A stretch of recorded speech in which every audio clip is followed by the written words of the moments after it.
सभी को राम राम। अभी हम देखेंगे संधि के बारे में कि हिंदी के अंदर संधि विच्छेद कैसे किया जाता है या संधि का क्या अर्थ होता है। तो सबसे पहले देखने वाले हैं संधि की परिभाषा। संधि की परिभाषा होती है दो वर्णों के योग से होने वाला विकार संधि कहलाता है। यानी कोई दो वर्ण जुड़ेंगे और उन वर्णों के योग से एक विकार उत्पन्न होगा जिसे संधि कहा जाता है। अब आपके कंफ्यूज होता है कि वर्ण क्या होते हैं। तो वर्ण होते हैं, वर्ण दो भाग में टूटते हैं, एक स्वर होता है और एक व्यंजन होता है। स्वर के अंदर ए आ ई आता है और व्यंजन के अंदर कै वाला पूरा का पूरा पोर्शन बनता है, कै ख ग वाला। ये तो दो वर्णों के योग से होने वाला जो विकार है वो आपका संधि होगा। फिर क्वेश्चन आता है कि संधि के प्रकार बताइए। तो संधि तीन प्रकार से होती है और तीन में पहला प्रकार होता है स्वर संधि, दूसरा रहेगा आपका व्यंजन संधि और तीसरा बनेगा विसर्ग संधि। स्वर संधि, सेकंड व्यंजन संधि और थर्ड बनता है आपका विसर्ग संधि। फिर हम देखेंगे एक एक के बारे में। स्वर क्या होता है, व्यंजन संधि किसे कहते हैं, विसर्ग किसे कहते हैं। तो सबसे पहली हेडिंग आपकी रहेगी स्वर संधि।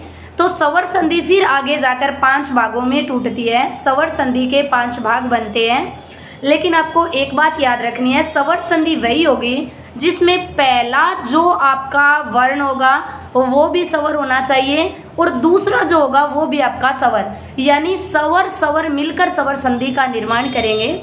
स्वर संधि के 5 भेद रहते हैं। पहला होगा वृद्धि संधि, दूसरा रहेगा दीर्घ संधि, तीसरा गुण संधि, चौथा रहेगा यण संधि और पांचवा बनेगा अयाधि संधि।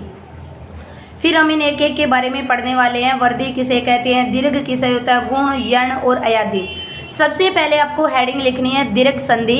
तो दीर्घ संधि जो होती है ये स्वर संधि का भाग है और मैंने बोला स्वर संधि वो होती है जिसमें पहला वर्ण ही स्वर हो और दूसरा वर्ण भी स्वर हो। अब प्रॉब्लम आती है स्वर क्या होगा। तो स्वर होता है ए आ वाली पूरी लाइन होती है, ए आ ई उ री ए और ओ औ। ये पूरा का पूरा ए आ वाला लाइन होता है, ये सारा का सारा स्वर रहता है। तो मैं पहला नियम आपको पढ़ा रही हूँ दीर्घ संधि के अंदर। दीर्घ का मतलब होता है बड़ा, दीर्घ बोलते हैं बड़ा हो जाए। तो बड़ा देखिए कैसे होता है, अगर मैं ए और ए को जोड़ दें तो ए और ए जुड़कर बड़ा बन जाएगा आ।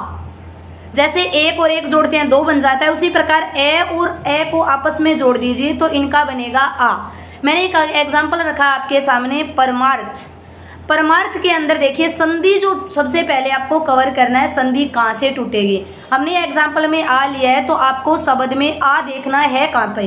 तो परमार्थ, माँ के अंदर आ की ध्वनि आ रही है तो आपको ये पता चल गया कि यहाँ से ये जो माँ है यहीं से आपका शब्द टूटेगा। तो आपका शब्द टूट गया परम प्लस अर्थ, परम प्लस अर्थ मिलाकर बन जाएगा परमार्थ। तो देखिए यहाँ से परम के